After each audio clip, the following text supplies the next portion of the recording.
Նախ եւ առաջ ուզում եմ իմ շնորհակալությունը հայտնեմ այն մարդուն, որ այս գիրքը ինձ նվերել է, իրականում շատ մեծ նվեր է կարել ինձ։ Եվ այս գիրքը իրականում թե ես եմ լավ պատկերացում ունեմ, թե իրականում խոսում է այս գիրքը։ Սա գրափարով է գրված, բայց իրականում նույն ավետարանն է, նույն Աստվածաշունչն է, բայց չեմ էլ պատկերացնում ինչպիսի ձեռքերով է սա անցել։ Միգուցե իշխանավորների, միգուցե ռանչպարների, միգուցե սովորական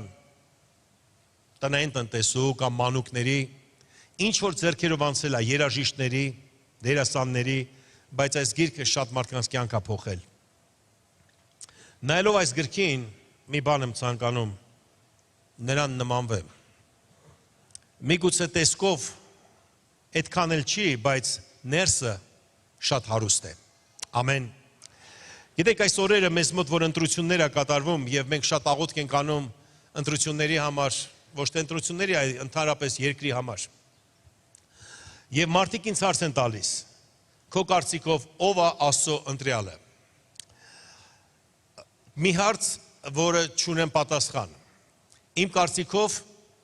բոլոր թեկնածուներն էլ եւ Հայաստանի ամեն մի քաղաքացի Աստծո ընտրյալը որպես մարդ։ Գիտեք, սխալը մարդը սովորական կանգնած 10 հոգի, որ ընտրվում է, մտածել ով է նրանցից Աստծո ընտրյալը։ Ես այսօր չեմ աղոթում թեկնածուների համար, ով պետքա գա, ով էր գա, բարի գալուստ։ Ես աղոթում եմ այդ աթոռի համար։ Այդ աթոռը շատերին է փչացրել եւ շատերին է վայր գցել։ Այդ աթոռը շատերին կաշառակեր է սարքել, շատերին միգուցե լավ մարդ, շատերին սուտասան է սարքել, շատերին պարզապես բարձրացրել է։ Ես աղոթում եմ, որպեսզի Հայաստանում այդ աթոռը, որը պետքա կառավարի երկիրը, լինի Աստծո ազդեցության տակ։ Մեր աղոթքն է, որպեսզի այդ աթոռը Տիրոջ ձեռքերի մեջ լինի եւ Աստծո ներկայությունը նրա վրա լինի։ Գիտեք, մի պատմություն եմ հիշում, որ Դավիթը խառնված էր մարգարեներին։ Դա Երևակայի ամենալավ սարն էր, որ Դավիթը կարող էր գտնվել, այդ ժամանակ ինքը թագավոր չէր։ Սավուղը ուզում էր ձերբակալել Դավթին եւ մի զորք ուղարկեց, որպեսզի նրան ձերբակալեն։ Զորքը հասնելով այդ սարին, մարգարեական հոգին եկավ նրա վրա եւ նրանք սկսեցին մարգարեանալ։ Հետո նա ուրիշ խումբ ուղարկեց։ Մինչև հասան այդ սարին, նա սկսեց մարգարանալ։ Սավուղը ինքը վատն էր։ Եվ ուզում էր Դավթին ձերբակալել, սպանել։ Եվ ասեց, ես ինքս կգնամ եւ Դավթին կձերբակալեմ։ Գնաց Դավթի մոտ, մինչև հասավ Դավթի մոտ, ինքն է մարգարե դարձավ եւ սկսեց մարգարեանալ։ Եվ ժողովուրդը զարմացան, ասին, միք դու Սավուղն էլ մարգարեների մեջ էր։ Ես այդ պատմությունը կարդալով ես զգում եմ կա մի տեղ, որտեղ կա Աստծո զորությունը։ Ես այնքան կուզեմ մեր ազգային ժողովում, մեր նախարարություններում, մեր դպրոցներում, մանկապարտեզներում այդպիսի Աստծո զորություն լինի։ Ես կուզեմ մեր սահմանների վրա Աստծո զորությունը լինի, որ ով էր մտնի մեր սահմանները, թող մարգարեանա եւ իրական Տիրոջը ընդունի որպես Տեր ու Փրկիչ, այդ դա կլինի ամենազորավորը։ Խնդրում եմ սիրելի եկեղեցի, ինձ մի գրեք, ով է, ինչ խորհուրդ կտաք։ Ես հավատացյալ մարդ եմ։ Ես սիրում եմ բոլորին, օրհնում եմ բոլորին, թող բոլորը օրհնված լինեն, ով էլ կգա բարի գալուստ, ես միշտ էլ աղոթել եմ այդ աթոռի համար։ Ոչ թե մարդու, այդ աթոռի վրա, որպեսզի մեր երկիրը բարձրանա եւ զորանա, փառք Տիրոջը։ Եվ մենք բոլորս աղոթքի մեջ ենք ելնելու։ Բայց ինչ վերաբերվում է ընտրությունների, ամեն մեկը ունի իր կարծիքը, ամեն մեկը ունի իր ընտրած մարդը, գիտեք ինչ, սա եկեղեցու գործը չի, եկեղեցին չի խառնում այդ գործերի մեջ, ամեն մարդ ընտրում է, ում որ կուզի, ոնց կուզի։ Մենք ազատ ենք եւ մեր եկեղեցին ընդհանրապես բազմակուսակցական է, բայց նույն հորն է պատկանում եւ մենք քրիստոնյաներ ենք։ Այնպես որ խնդրում եմ եկեղեցում ռոպագանդայով մի զբաղվեք, մի ասեք, սրան ընտրեք, կամ մեկին ընտրեք, կամ մյուսին ընտրեք, ով էլ ասի, պարզապես ասա, լսի, եկեղեցում գոնե դրա մասին մի խոսացեք։ Դրա մասին գոնե մի խոսացեք եկեղեցում, ում կընտրենք, ինչ կանենք, ոնց կանենք, ամեն մեկը ունի իր կարծիքը եւ ազատությունը իրականում ընտրի այն մարդուն, որին ինքը կուզի ընտրի։ Ու եթե ինչ-որ մեկը մեկին էլ ընտրում է, խնդրում եմ, մի բռնացեք մի դարձեք մարդու քարոզիչ, եղեք Քրիստոսի քարոզիչ, օրհնեք ամեն մեկին, փառք Հիսուսին, հալելույա։ Եվ այսպիսով սիրելիներս, Տերը օրհնի ամեն մեկին Տերը օրհնի, եւ այսօր ես խոսք եմ պատրաստել, եւ երևակայ միայն վերնագիրը, երբ որ ասեմ, կարող է ողջ քարոզը պարզ լինի, բայց քարոզն էլ կլսենք։ Վերնագիրը այսպիսին է, տեսնելով ներկատ մի անիծի ապագան։ Գիտեք, այսօր միգուցե ներկատ այդքան է լավը չի, քո պատկերացման մեջ չի տեղավորվում քո ներկան, եւ դու սկսում ես անիծել քո ապագան եւ ասես, սա կյանք չի։ Բազում անգամ ես մարդկանց, որ հանդիպում եմ, խոսում եմ,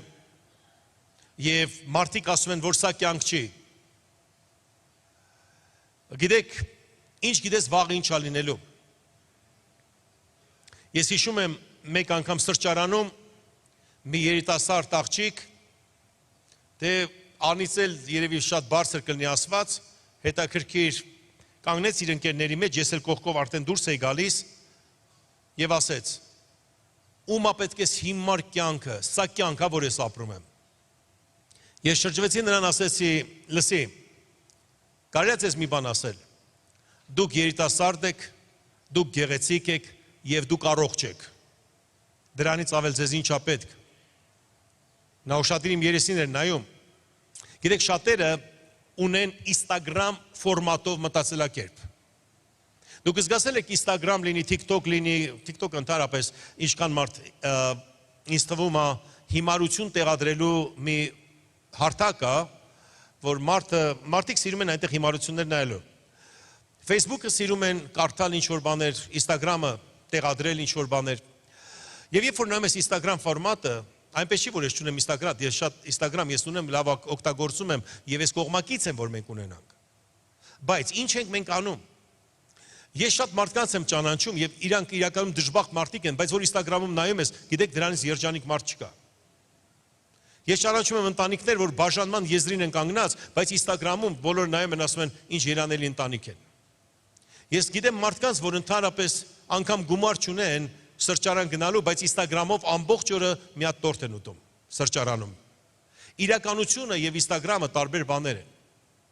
Եվ մեկն էլ նստած նայում է իր բոլոր ընկերուհիներին Instagram-ի մեջ եւ ասում է, անիծում է իր կյանքը եւ ասում, ինչի ես այդպես չեմ ապրում։ Ընդհանրապես ձեզ մի բան ասեմ, երբ որ մարդ ամբողջ օրը դնում է մի ճաշատեսակ կամ թխվածք իր Instagram մեջ, տեսեք ես ինչ թխվածք եմ ուտում, երկու դեպք կա, կամ պետք է այդ մարդը թխվածքի բիզնես ունենա, կամ էլ թխված տեսած չպետք է լինի։ Եթե դու թխված տեսած ես, քեզ դա չի զարմացնի, ոչ մեկ ջուր չի ճնում, չէ՞, ցես դրի, որ ջուր եմ խմում, ես ամբողջ օրը ջուր եմ խմում եւ ջուր եմ խմում։ Եվ այսպիսով իհարկե շատ անգամ մենք ցույց ենք տալիս, մեզ ինչ-որ բան ենք անում, բայց դա նորմալ է, որ ցույց են տալիս։ Չես կարող աշխարհը փոխես։ Հարցը քեզ վրա է, ինչու ես դու նայում ուրիշների կյանքը եւ անիծում քո կյանքը։ Նայում ուրիշների հանգիստը, թե ուրիշները ոնց են հանգստանում եւ անիծում քո անհանգիստ վիճակը։ Նայում ուրիշների էսթետիկ տեղերը, որ նրանք գնացել են եւ անիծում այսօր քո կյանքը, որ սա կյանք չի, ոնց ապրեմ։ Եվ այսպիսով սերիներս այսօր ես խոսելու եմ, տեսնելով այսօրվա իրականությունը մի անիծի քո ապագան։ Եթե ճաճի մեջ ես, շարժվիր առաջ, լող առաջ։ Ճաճի մեջ եթե կանգնեցիր, խորտակվելու ես։ Ճաճից դուրս գալու մի ձև կա, սողալ առաջ, գնալ առաջ։ Եվ Տերը մեզ կանչում է դրա մեջ։ Ներկան, ուշադիր լսեք, ձեր ներկան դա ձեր ապագան չէ։ Ներկան սկիզբ է ապագային, բայց ոչ ապագան է։ Գիտեք, մի անձնավորություն կար Աստվածաշնչի մեջ, նրա անունն էր Հոբ։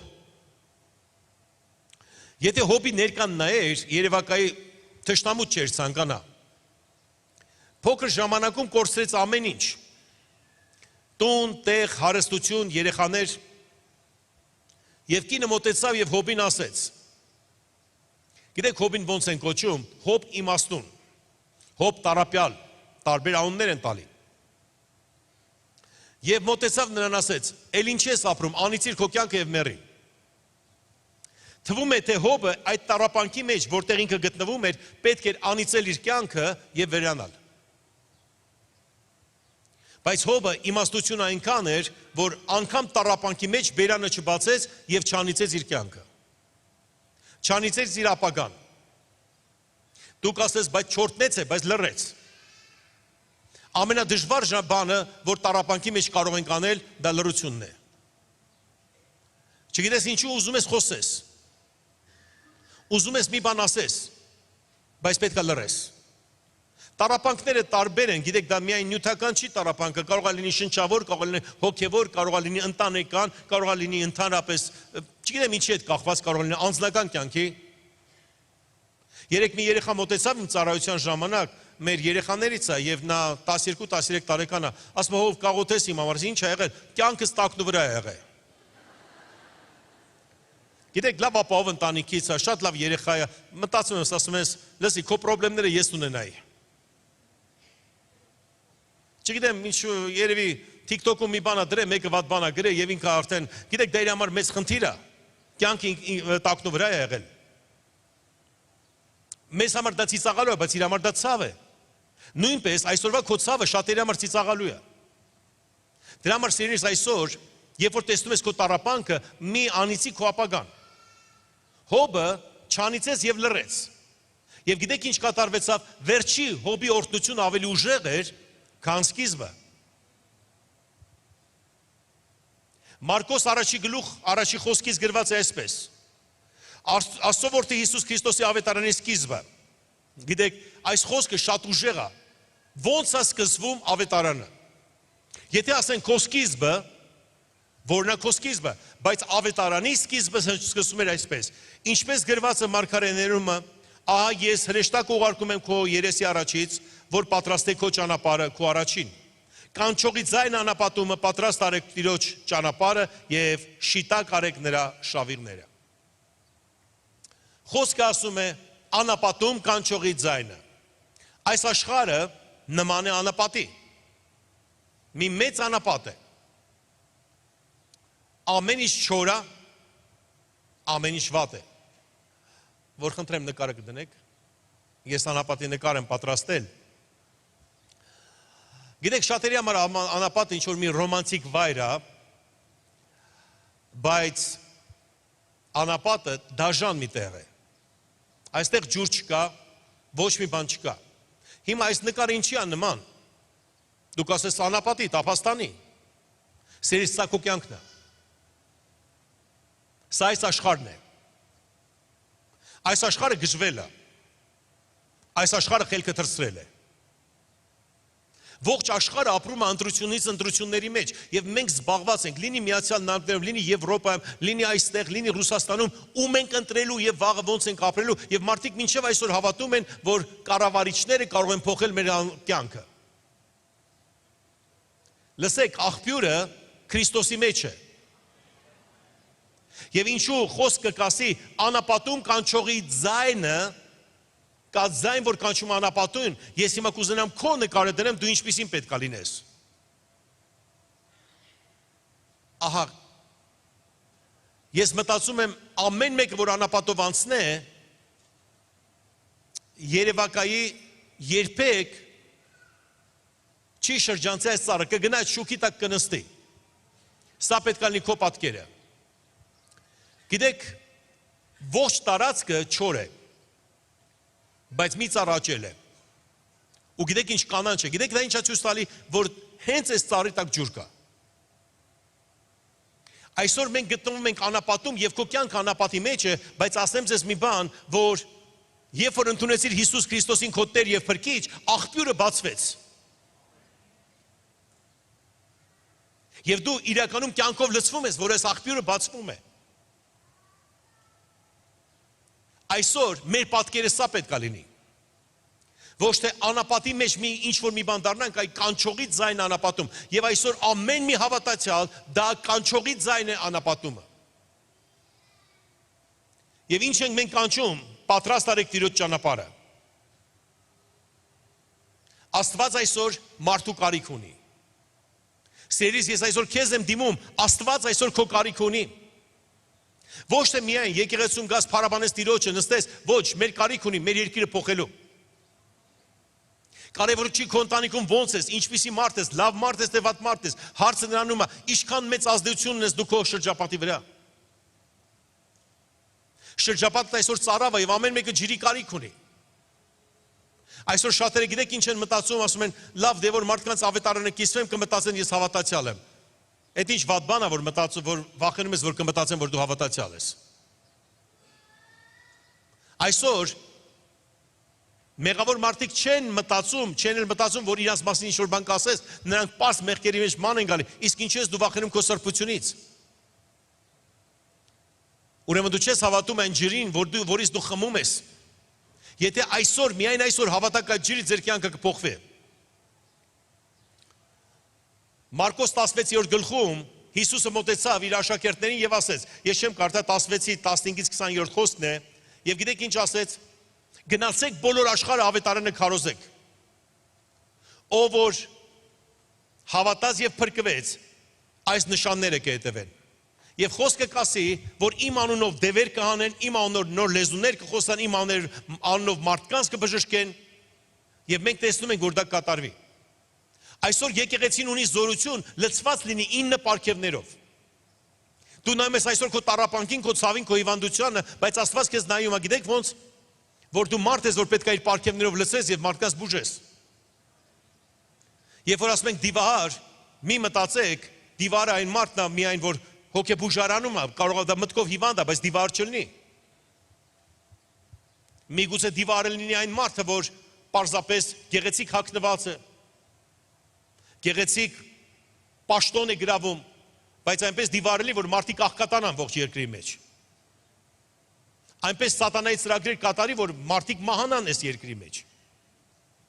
Եվ այսօր Աստված մեզ տալիս է մանդատ եւ իշխանություն, ոչ թե մարդուն հանենք, այլ մարդկանց ազատագրենք ամեն տեսակի դիվային ազդեցության, եւ սա վերաբերվում է բոլոր քրիստոնյաներին։ Հիմա այսօր մեր տառապանքը տեսնելով, մեր դժվարությունը, մեր ցավը տեսնելով, մեր երկրի մեջ ինչ որ կատարվում է այսօր, մենք ունենք երկու ճանապարհ, կամ անիծենք այս կյանքը, ոտներս թափ տանք եւ գնանք, կամ էլ կաղնենք եւ օրհնենք այս երկիրը եւ նույնպես հավատանք, որ դևերը այս երկրից կգնան եւ կլցվի Աստծո հրեշտակները եւ Սուրբ Հոգու զորությունը այս երկրում կլցվի։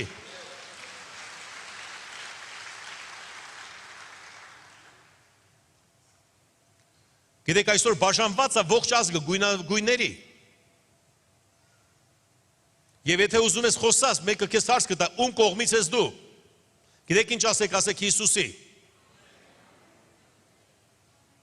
Կասես իսկ ում դեմ ես, ասա սատանայի։ Եվ սիրում ենք բոլոր մարդկանց եւ օրհնում ենք բոլոր մարդկանց։ Մինք եք քաղաքական ատելության մեջ։ Սերներս, ես ձեզ կասեմ, եկեղեցի ուզում եմ ձեզ զգուշացնեմ, ատելությունը ծանր բեռ է, դա մարդուն տրված չի տանել։ Ատելությունը ծանր բեռ է, գիտեք մարդուն ինչա տրված սիրո բեռը տանելու։ Այսօր լսելով մի քանի պարզապես նորություններ սկսում ես ատել ինչ որ մեկին, սկսում ես ատել, բայց գիտեք ինչ Աստծո խոսքը ինչ ասում, որ մենք սիրով պետք է լսվենք եւ օրհնենք ամեն մեկին։ Եվ աղոթենք մեր երկրի համար, գիտեք ինչ ընտրություններ կգան, կպրծնի, կվերջանա, իսկ ինչ ենք անելու այդ ատելության հետ։ Մի 5 խումբ մարդ իրար ատում են, դրա հետ ինչ ենք մենք անելու, չէ որ ընտրությունը կանցնի, կվերջանա, բայց մենք ապրելու ենք այդ ատելությունով։ Այսօր բոլոր հոգևորականները քրիստոնեական աշխարհը պետքա զանգեր խփի եւ քարոզի։ Այսօր մեզ գիտեք ինչ է պետք, այսօր մեր սեր եւ համբերություն է պետք։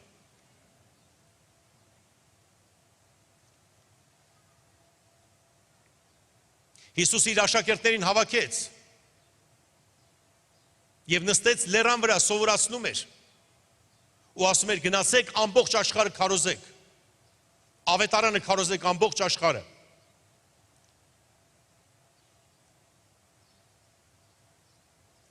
Հայտնություն 22:13 Այո, կարող եք այդ նկարը դնեք, գիտեք երեք շատ լավ եք դնում նկարներ այսօր։ Սա Հիսուսն է ֆիլմից, որ նստած քարոզում էր աշակերտներին եւ ասեց գնացեք ողջ աշխարհը, քարոզեք ավետարանը, մարդկանց փրկեք։ Հիսուս Քրիստոսը, շուտով կասնենք Հիսուսին, ոնց չանիծեց իր կյանքը։ Հայտնություն 22:13 գրված այսպես. Ես եմ ալֆան եւ օմեգան, սկիզբը եւ վերջը, առաջինը եւ վերջինը։ Գիտեք, քո սկիզբը Հիսուսն է, վերջը նույնպես Հիսուսն է։ Միգուցե ներսում փոքր ժամանակ մեջտեղը տառապանքներ դունես։ Բայց իմացի վերջը լավ է լինելու։ Հիսուս ասեց. Ես եմ սկիզբը, ես եմ վերջը։ Ասա այն վերջը Հիսուսն է։ Ինչ է կարծում, եթե վերջը Հիսուսն է, ամեն ինչ լավ չի լինելու։ Այդ իսկ պատճառով մի նայեք այսօրվա տառապանքներին, սիրելիներս։ Հոբի գիրք 8-րդ գլուխ 7-րդ խոսք։ Թեպետ քո սկիզբը պստիկ լինի, քո վերջը շատ կմեծանա։ Ասա շատ է մեծանալու։ Իսկ Հիսուս Քրիստոսի մասին ընդհանրապես գիտեք ինչ ա գրված Եբրայեցիս 5:8-ում։ Թե որդի էր, այն չարչարանքներից հնազանդություն սովորեց։ Գիտեք կան մարդիկ, որ չեն կարողանում չարչարանքների, տառապանքների մասին լսեն, ասում են, եկեղեցի ինչ պետք է ուրախություն մենակ քարոզել։ Սա ավետարան է, սա նոր ուխտ է։ Լսեք, սա գրված է Եբրայեցիս թղթում, նոր ուխտում, որ Քրիստոսը սովորեց։ Գիտեք, ես ինչ կխնդրեմ քեզ, դժվարությունից չփախնել, այդ դժվարությունը կոչել քո ուսուցիչ։ Ասես մի հատ ուսուցիչ չեմ վերցրել հիմա։ Եթե բանկրոտ ես եղել, բանկրոտությանից մի փախի, երեսդ մի ծածկի, այ բանկրոտությանը կանչիր որպես քո ուսուցիչ եւ քո վարդապետ, ասա եկել այն սովորացնելու։ Եթե դու այսօր դժվարության եւ տառապանքի մեջ ես, մի փախի, դրան կոչի ուսուցիչ եւ սովորի ինչ որ կարող ես սովորել դրանից։ Լսեք, Հիսուս Քրիստոսը հրաշալի օրինակ էր, թեև որդի էր, բայց չարչարանքներից, գիտեք ինչ, փախավ չարչարանքներից։ Հնազանդություն սովորեց։ Խոնարհություն սովորեց։ Ինչու Քրիստոսը չարչարանքներից ատելություն չսովորեց։ Գիտեք, ընդհանրապես մարդ չարչարանքներից ատելություն պետք է սովորի։ Երբ որ քեզ ծեծում են, երբ որ քեզ խփում են, գիտեք ինչպես սովորես ատելություն։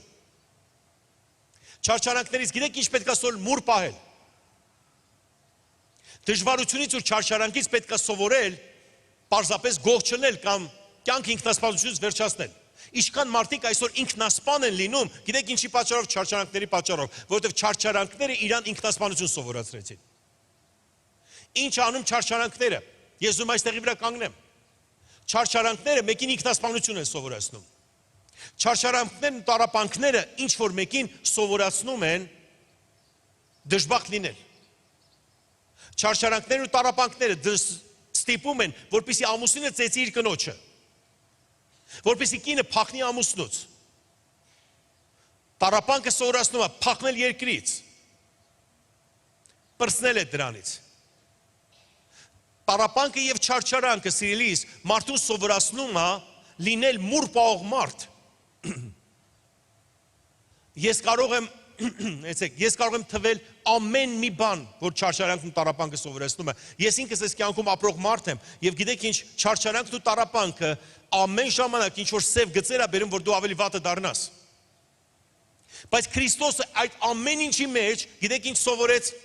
խոնարհություն։ Այո, խոնարհություն։ Որտեւ Աստծո խոսքի մեջ գրված է, սա գրված է Առակաց 3:34-ում, իրավնա ծաղր անողներին ծաղրում է, իսկ խոնարհներին շնորհք է տալիս։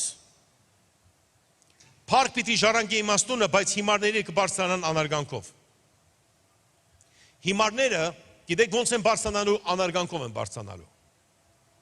Այսօր մեր երկրում շատերն են բարձրանում, բայց գիտեք ոնց են բարձրանում, անարգանքով։ Ես նայելով մեր երկրում բոլոր ընտրությունները նայելով, ասում լսեք, ոնց կարելի է տենց աշխատել, այդքան անարգանք ձեռք բերել, ամեն մեկը ինչ որ մեկի կողմից անարգանք է բարձրանում, ձեռք բերում։ Գիտեք ինչու, որովհետև խոնարհներն են շնորհք ստանում, այսօր խոնարհների կարիք ունի այս երկիրը։ Ամեն մեկս պետք է ձգտենք, որպեսզի խոնարհ լինենք, որպեսզի Աստծո շնորհքը ստանանք։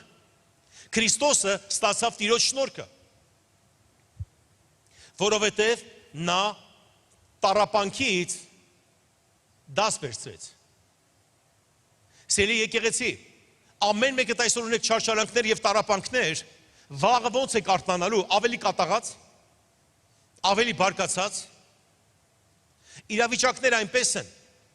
Գիտեք, ես ասեմ, անգամ իմ կյանքի մեջ ես ասեմ, շատ բաներ, հանձնարարություններ ես տալ, ինչ որ մի բան անում ես, կյանքում ուզում ես առաջ գնաս, գալիս ես լիովին հակառակն է լինում, եւ կանգնած ուզում ես բարկանաս, գոռաս, բղավես, Բայց մի բան ես հասկանում, պետք է խոնարհություն սովորել։ Մենք շնորհքի կարիք ունենք։ Եթե Աստծո շնորհքը մեզ հետ լինի, ամեն բան կլինի եւ Աստծո զորությունը մեր երկրի մեջ պետք է լինի, մեր երկիրը պետք է շնորհ գտնի։ Մենք կոչվում ենք քրիստոնեական երկիր։ Ինչ որ մեկ այս վերջերս ասեց, որ համազգային աղոթք պետք է անենք, եւ գիտեք ինչեր են կոմենտներ են գրել, ես ձեզ ասեցի մեկ անգամ։ Աղոթեցինք այսօր ընկնենք, ինչ աղոթք, ինչ բան, եւ բոլորը սկսեցին աղոթքը հալածել։ Դուք պատկերացնում եք, բաց ասում եմ, ես չեմ վախենում այս խոսքից, ինչ որ մուսուլմանական երկրում աղոթքի մասին մեկը գրեր ու աղոթքի մասին այդպիսի բաներ գրեին։ Այսօր մեր ազգը պետք է պտտվի դեպի Աստված, որպեսզի Տիրոջ շնորհքը մեր երկրի վրա լինի։ Խոնարհություն մենք պետք է սովորենք ամեն ինչից։ Խոնարհ մարդը բարձրանում է միշտ։ Մի պատմություն մեր ծանոթներից, ընկերներից։ Ես եւ իմ կինը անցած տարի Միացյալ Նահանգներում Սիեթլ քաղաքում հյուրընկալվել ենք մի հրաշալի ընտանիքի մոտ։ Նրա անունը Սլավիկ եւ կնոջ անունը Սվետլանա։ Նրանք շատ հարուստ կյանքով ապրող մարդիկ են, հրաշալի բիզնեսմեններ։ Եվ ես նրանց խնդրեցի, որ պատմեն իրենց կյանքը։ Իհարկե, եթե նայես նրանց տունը, տեղը, որտեղը, ինչա, կմտածես նրանք հասել են ամենաբարձունքներին։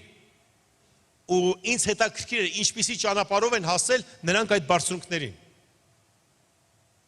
Եվ նա պատմեց իր պատմությունը եւ ես գրեցի որպեսի վկայություն։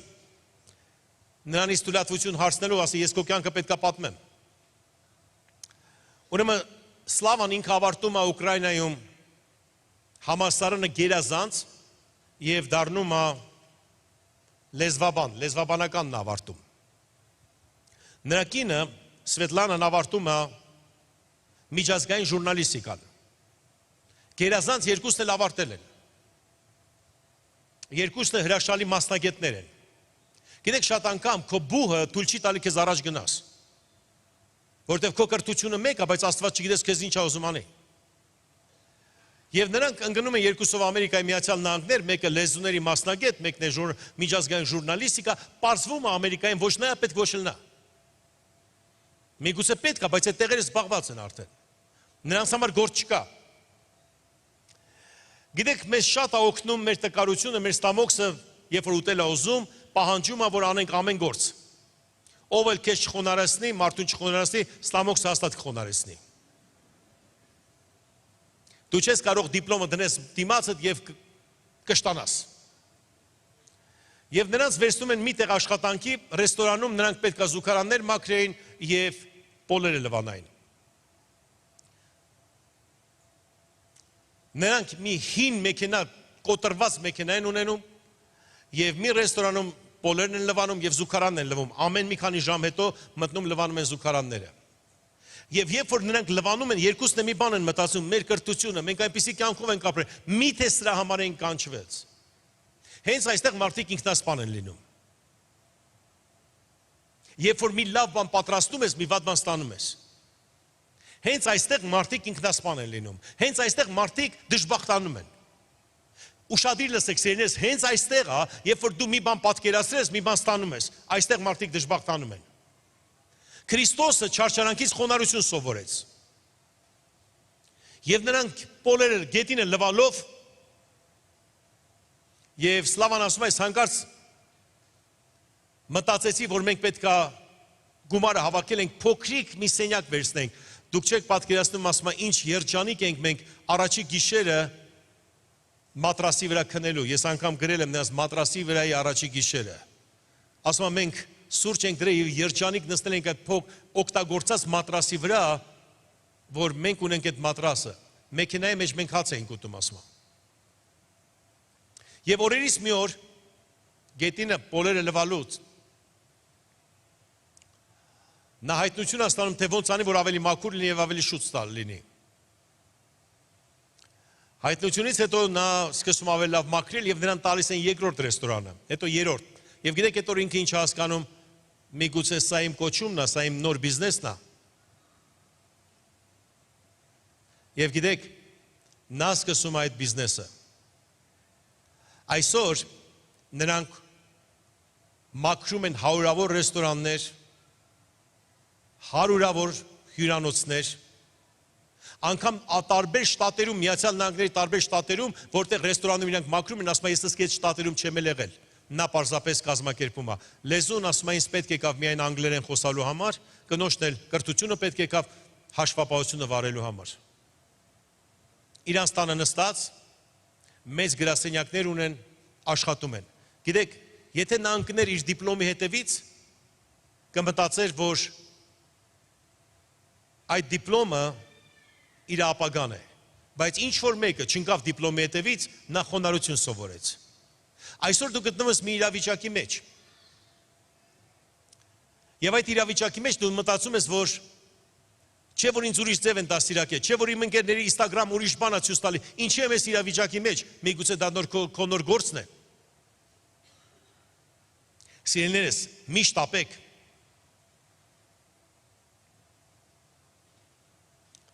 Մովսեսը, գիտեք որտեղ էր ավարտել Մովսեսը։ Եգիպտոսի դպրոցը, համալսարանը, դա նույն բանն այսօր ավարտել Քեմբրիջ կամ Օքսֆորդ։ Նա ավարտած էր, եւ գիտեք որտեղ հայտնվեց, անապատում հովություն անելու ոչխարների հովիվ էր դարձել։ Իսկ որտեղ ինքը մեծացել էր, որ կրթության մեջ մեծացել էր Մովսեսը, այդտեղ հովություն անելը ամենաանարգված եւ վատ գործն էր։ Նրանք ատում էին բոլոր հովներին, եգիպտացիները։ Դա գրված Աստվածաշնչի մեջ։ Բայց գիտեք որտեղ հանդիպում ունեցավ Մովսեսը Աստծո հետ։ Հովության ժամանակ։ Հոբը օրտնվեց տառապանքի ժամանակ։ Այս մարդիկ օրտնվեցին պոլերը գետինը լվալու ժամանակ։ Գիտեք ինչ։ Մովսեսը օրտնվեց, Տերը եկավ, գիտեք որտեղ ոչ թե Եգիպտոսի պալատների մեջ, այլ նրա տառապանքի վայրը։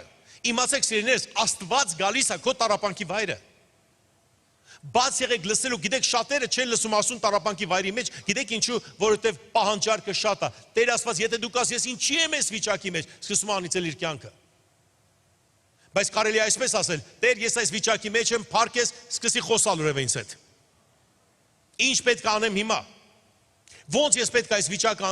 անցնեմ։ Գիտեք, սա իմաստություն է, որ ոչ ոք ձեզ չի ասի։ Մովսեսը դարձավ մի ազգի փրկիչ, գիտեք, եկ տառապանքի ժամանակ։ Մենք ուզում ենք հասնենք ամենալավ տեղերը եւ հետո մտածենք, ամենաշատ գումարներ ունենանք եւ հետո մտածենք, թե ոնց մարդկանց փրկենք։ Մովսեսը տառապանքի ժամանակ այդ ամեն ինչը ստացավ։ Աբրահամը, գիտեք որ քաղաքից էր Աբրահամը, որտեղ էր Աբրահամը եւ Սարան, որ քաղաքում են ծնվել եւ մեծացել։ Մեսոպոտամիայի միջագետի Ուր քաղաքում, պարզապես եթե կարդալ սիրում եք, բացեք եւ ուսումնասիրեք Ուր քաղաքը, այդ ժամանակվա ամենաբարձր քաղաքակրթությունը։ Եվ երբ որ Աստված ասեց Ուրից դուրս արի, գնա այդ քաղաքից, այդ քաղաքակրթությունից, ուրիշը նա գնում էր Եգիպտոս։ Երկու քաղաքակրթություն, դա ոնց որ այսօր Ամերիկան եւ Եվրոպան լինեն։ Եվ Աստված նրան կանգնացնում է, գիտեք որտեղ անապատի մեջ հենց երկու քաղաքակրթության մեջտեղը։ Եվ Աստված նրան ասում է, քաղաքակրթությունները աճում են գետերով, բայց դու պետք է հույս դնես ինձ վրա, որ անձրև ստանաս։ Եվ նա տառապած անապատի մեջ ասում է, Տեր Աստված ուր է քո խոսմունքը, եւ Տերը գալիս է, գիտեք որտեղ ոչ Ուր եկավ, ոչ էլ Եգիպտոս։ Աստված իր հրեշտակների հետ եկավ, գիտեք որտեղ Աբրահամն էր։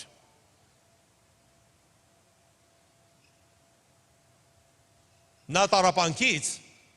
խոսմունքի զավակը ստացավ։ Տառապանքից սխալները վերացան։ Գիտեք, տառապանքից կարող է սխալները վերանա։ Ինչքան էլ ասենք, մենք չենք տառապում, մեր վիճակը լավ է, միևնույնն է, դու լավ էլ գիտես, որ այդքան է լավ չի։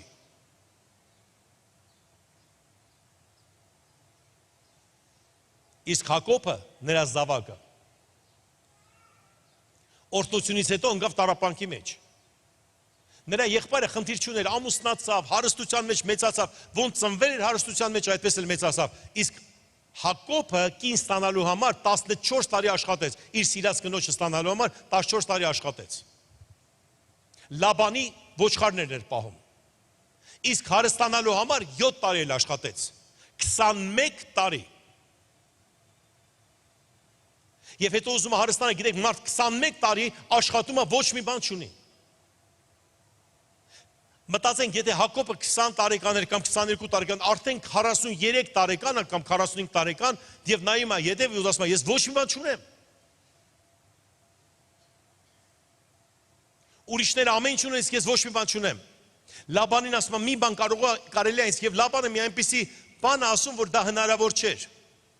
Ասում է, գիտես ինչ, սպիտակ, խայտաբղետ, ոչխարները քոնը կլնեն, որ ծնվեն, իսկ մնացած իմը կլինի։ Նա գիտեր, որ այդքան բան չէր ծնվի։ Նա մտածում էր, մի հատ, երկու հատ կծնվի եւ միշտ ինքը իմ կապվածության տակ կլինի։ Ես դա չեմ կարդալու Ծննդոց 30-րդ գլխում է գրված, որ Հակոբը 3 տեսակի ծառի փայտ վերցրեց։ Մաքրեց նրանց, դրեց ջրի մեջ, ու ոչխարները, որ խմում են, ես չգիտեմ ինչ էր կատարվում, նրանց աչքերի հետ ծնվում էին բոլորը խայտաբղետ եւ սպիտակ ոչխարներ։ Դու կմտածես ու կասես, այդքան հեշտ։ Կասես, Տեր Աստված, ինչ հեշտ այդ աշխատանքը, 21 տարի։ Նա աշխատեց, բայց հարստացավ շատ արագ։ Փետերը մաքրեց, դրեց ու ոչխարները ծնվեցին եւ նա դարձավ ավելի հարուստ քան Լաբանը։ Լսեք, հարստանալը հեշտ է, 21 տարվա փորձն է դժվար։ Մարդիկ կմտածեն, կասեն, լսի, այդքան հեշտ ինքը հարստացավ, հեշտ չէր, 21 տարի սովորում էր, թե ոնց փետը մաքրի։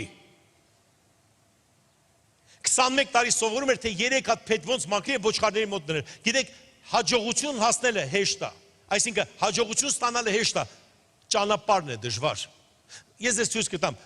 կարելի է այստեղ Գևորգ այստեղ է, ով էր գիտար նվագում մեզ մոտ, այսօր Գևորգն էր։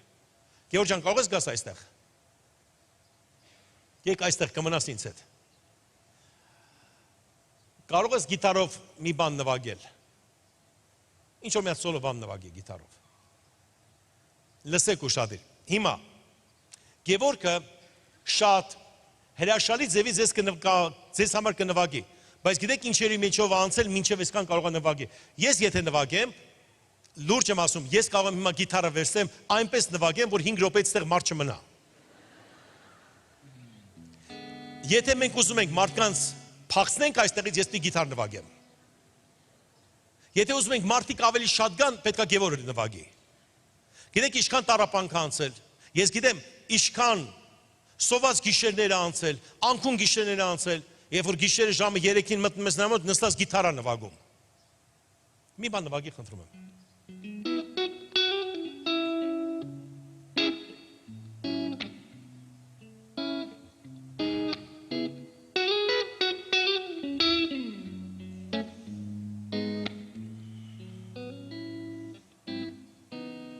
Համեստ է, բայց լավ է։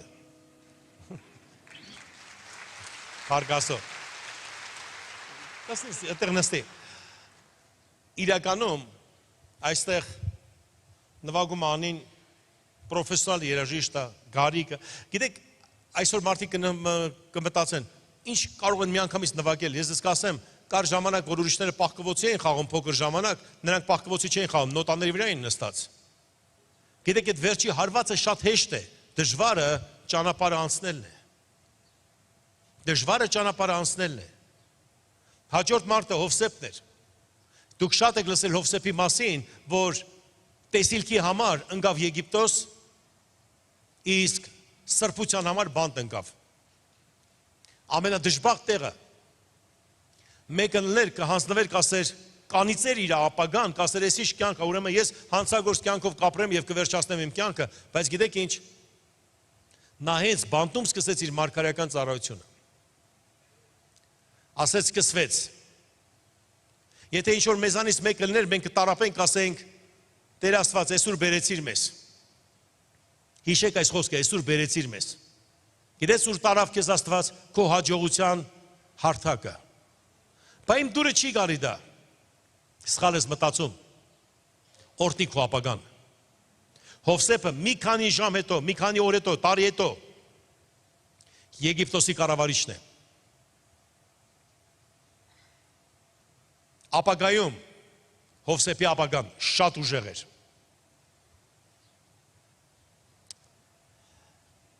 Խնդրեմ Հիսուս Քրիստոսի նկարը դնեք տառապանքի մեջ։ Գրված է թե որդի էր, բայց տառապանքից խոնարհություն սովորեց։ Ամեն արյունոտված տեղը դա մի մտրակ է։ Մտրակվելուց ատելությունով չէր լցվում, այլ խոնարհությունով։ Տառապանքից խոնարհություն էր սովորում։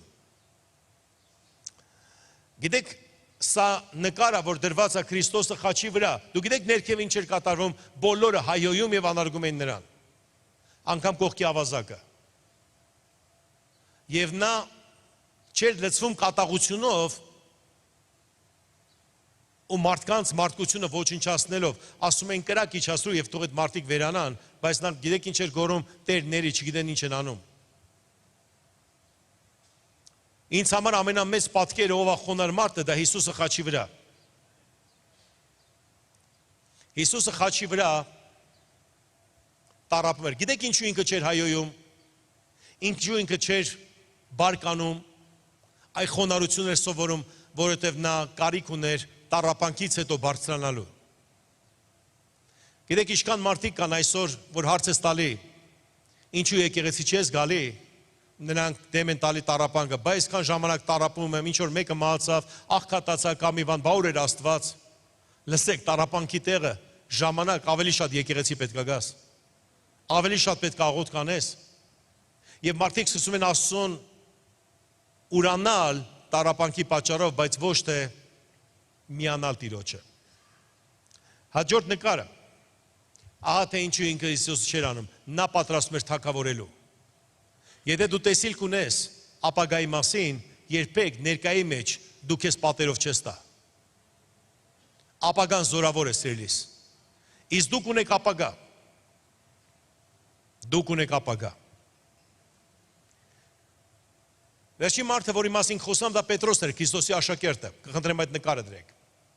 Այս նկարի մեջ նկարված է Հովանես Ավետարանի 21-րդ գլուխը։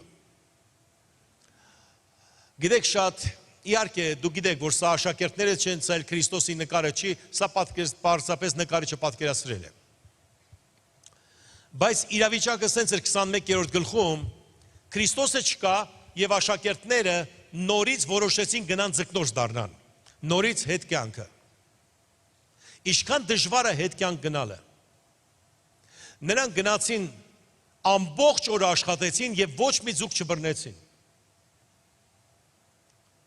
Գիտեք, շատ ճիշտ նույն պատմությունն էր, որտեղ սկսվեց։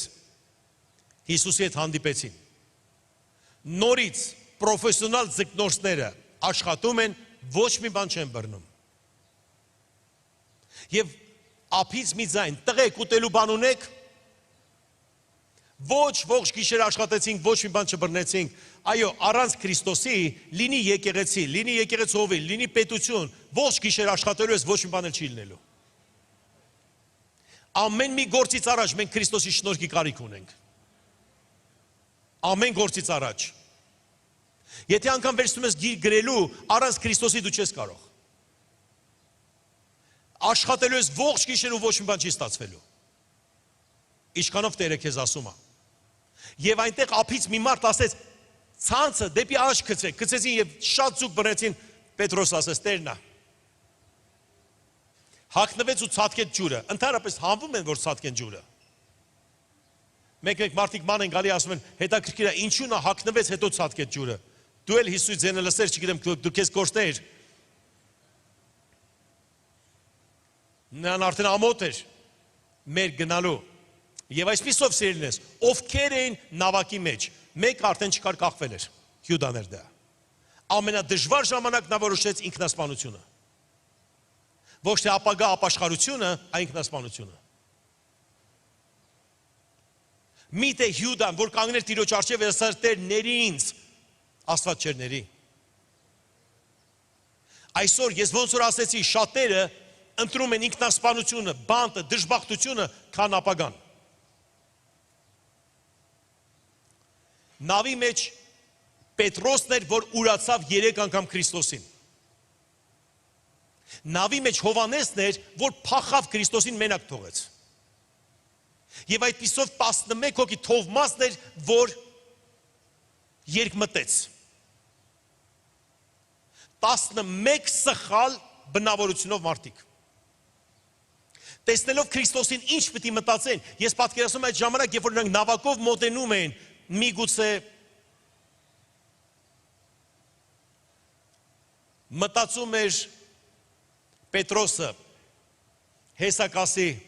Պետրոս, օրինակ ես լեն Հիսուսի տեղը, գիտեք ինչ կասե, ուրացար, չէ, վերջը։ Ասում է, չէ ուրանալու ես։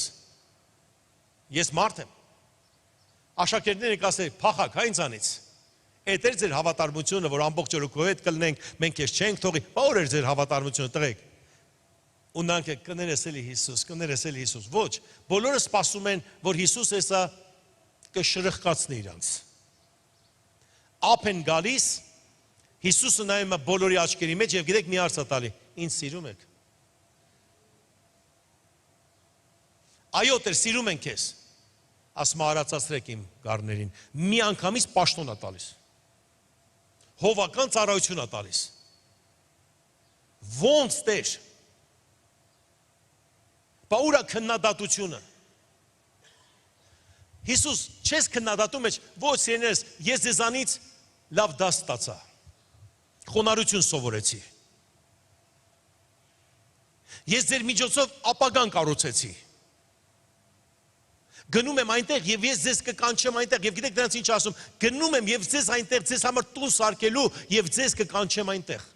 Բայց բացի դա էլ Սուրբ Հոգին կուղարկեմ, որ մենակ չլինեք։ Տեր իմ ասված ինչպիսի մեծ սեր, մեկը դավաճանեց, մեկը ուրացավ։ Մեկը երկմտեց, մյուսը փախան։ Այդ մարդկանց գնում է դեր Սուրբ Հոգին ուղարկի։ Պաշտոն է տալիս, երկնքում էլ տուն ասարկում նրանց համար։ Ահա մեր Հիսուսը։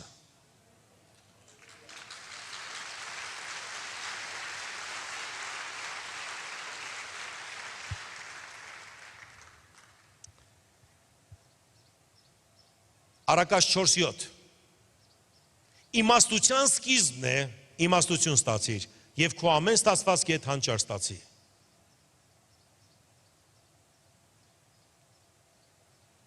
Իմաստություն և հանճար։ Ով գիտի ինչ է հանճար։ Մենք գիտենք հանճարեղ մարդ։ Ում ենք կոչում հանճարեղ մարդ։ Իմաստունը միգուցե կրթությամբ կարող է իմաստուն դառնա կամ կյանքի փորձով իմաստություն կարող է բերի, որ գիտի թե ինչ է լինելու։ Հանճարը գիտեք ով է։ Ես ես բացատրեմ, որ դուք հասկանաք, հանճարեղ մարդը դա երկնքից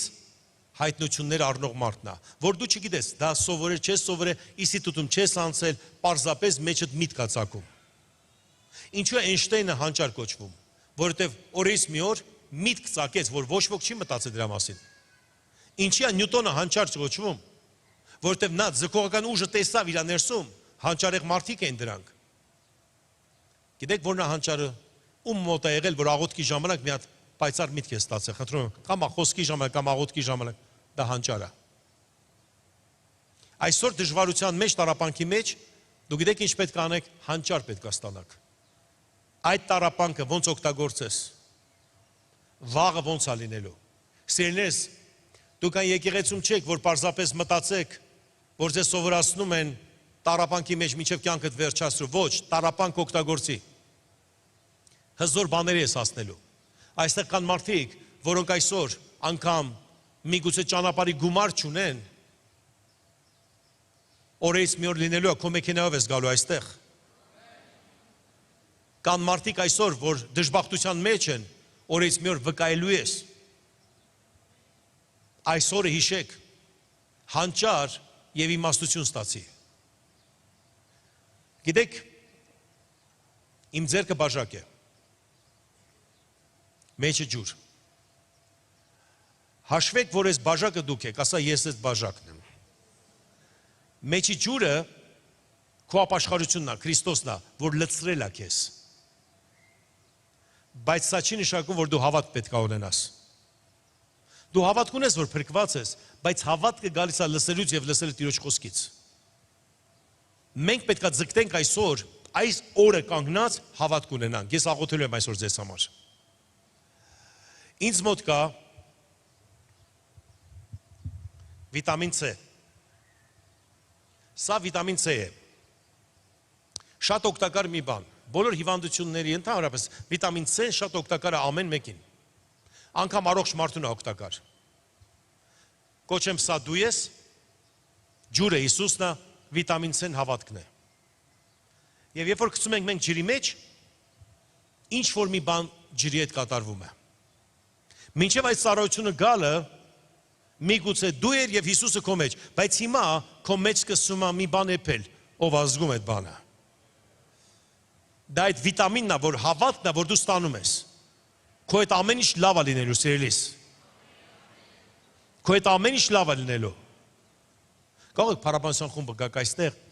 ամեն բան քեզ հետ լավ է լինելու։ Եվ հիմա, երբ որ վիտամին C-ն ձուլվեց սրա մեջ, ով կարող է հիմա վիտամին C-ն ջրից առանձնացնել։ Տենց է սիրելիս, քո հավատքը, որ այսօր կստանաս, ձգտեք հավատքը ստանալու, ոչ մեկ էլ չի կարող այստեղից վերցնի։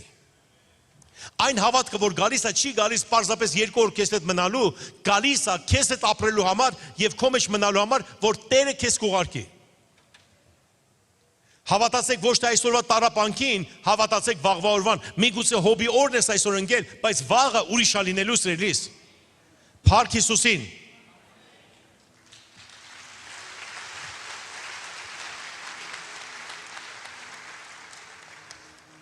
Այս ջուրը ես խմում էի,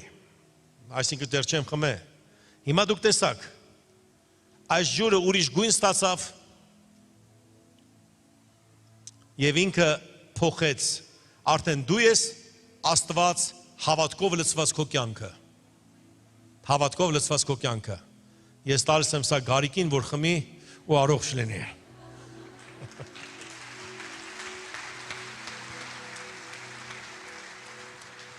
Երեք Լուսյանն եմ տվել։ Այսօր գարիկին եմ տվել։ Սիրնես, մի տեղ էլ կարդամ։ Առակաց 16:32։ Երկայնամիտը զորավորից լավ է եւ հոգին զսպողը քաղաք առնողից։ Ես այնքան կուզեի այս խոսքը գրեի Երևանի բոլոր պատերի վրա։ Այսօր շատերը ուզում են զորավոր լինեն, բայց ոչ երկարամիտ։ Շատերը ուզում են քաղաքը վերցնեն, պետությունը վերցնեն, բայց ոչ զսպող։ Խոսքը ասում է, սա վերաբերվում է ոչ թե հատուկ մարդկանց բոլորիս։ Կյանքի ոճը մեր պետք է լինի, գիտեք, դժվարության մեջ այսօրվա գրված է երկայնամիտը զորավորից լավ է։ Մի փորձի զորավոր լինես, փորձի երկարամիտ լինես։ Որ զորավոր Քրիստոսը քո կողքն է, դարձեն քեզ հերիքը։ Մի փորձի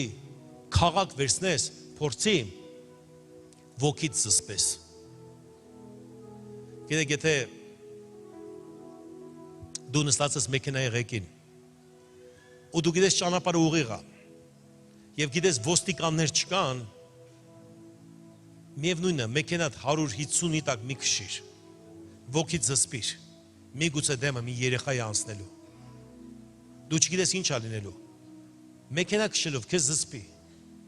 հաց ուտելուց քեզ զսպի, քաղաքականության մեջ քեզ զսպի, հարստանալուց զսպի։ Կան մարդիկ եկեղեցի անգամ չեն գալիս, մտե կիրակի օրը գործը ինքան է գնում, զսպի քեզ կիրակի օրը։ Իմացի, ողջ աշխարհը ուզում է քաղաք վերցնի, մեքենա վերցնի, բայց հոգին չի կարող զսպի։ Զսպվածություն եւ երկայնամտություն դա Տիրոջ նշաններն է, որ մեզ վրա պետք է լինի։ Փառք Հիսուսին։ Եկեք բոլորս ոտքի կանգնենք, սիրելիներս։ Երեք ես բոլորի համար աղոթել եմ։ Ձեռնադրությունով։ Այսօր նույնպես աղոթելու եմ, ովքեր դիմանան մինչև վերջ սպասեն։ Գիտեք, սիրելիներս, ես շատ կուզեմ, մի բան եմ հռչակելու ձեր կյանքի վրա, աղոթքի ժամանակ, որպեսզի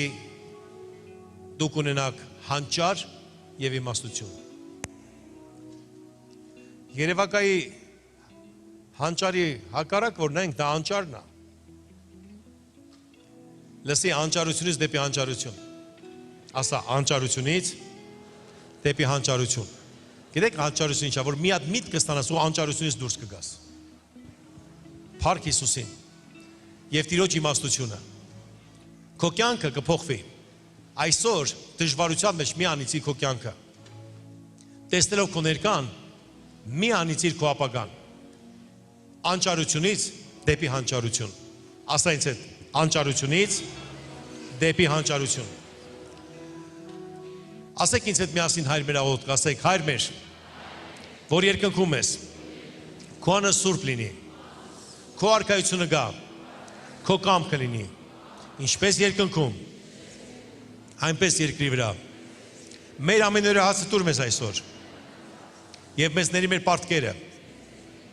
ինչպես մենք ենք ներում մեր պարտապաններին, ու մեզ փորձության մի տանի, ապա չարից ազատիր։ Քանի որ քոնն է թագավորությունը, զորությունը